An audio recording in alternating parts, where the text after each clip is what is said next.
Bonjour, dans ce tutoriel, nous allons découvrir comment réaliser facilement et en quelques clics une table des matières dans Word. Pour ce faire, nous allons utiliser les styles. Les styles se trouvent dans l'onglet Accueil et comme vous pouvez déjà le voir, titre 1, titre 2 ou grand titre sont déjà pré-enregistrés.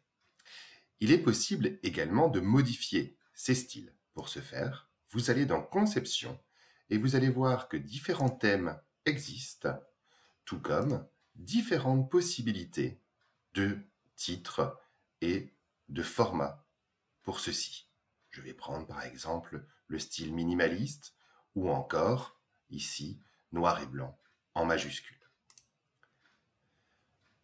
Je reviens dans mon onglet Accueil. Je vais simplement aller donner à chacun de mes titres la valeur, c'est-à-dire un grand titre pour l'introduction à l'astronomie que je peux par exemple centrer.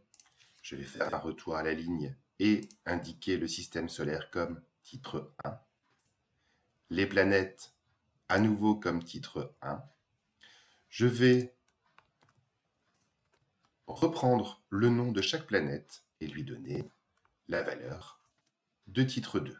Je vais ainsi continuer dans mon document en donnant chaque fois à ces titres les valeurs, c'est-à-dire le niveau dans lequel je souhaite qu'il apparaisse. Je vais avancer un peu plus loin. Autre corps céleste en titre 1, astéroïdes en titre 2, les comètes en titre 2, les mouvements des planètes en titre 1, l'origine du système solaire en titre 1. Je me positionne ensuite à la fin de mon document ou au début. Je vais dans Références et je vais insérer une table des matières, soit de manière automatique, soit en choisissant table des matières personnalisée.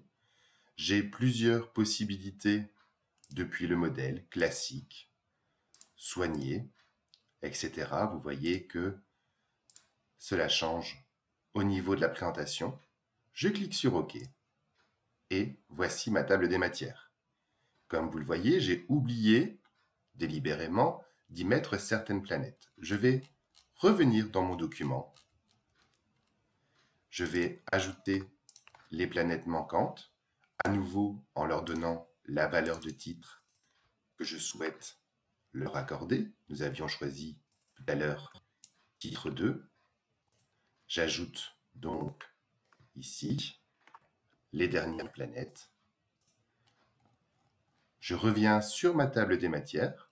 Vous voyez qu'elles n'apparaissent pas, mais d'un clic droit, je vais pouvoir mettre à jour les champs.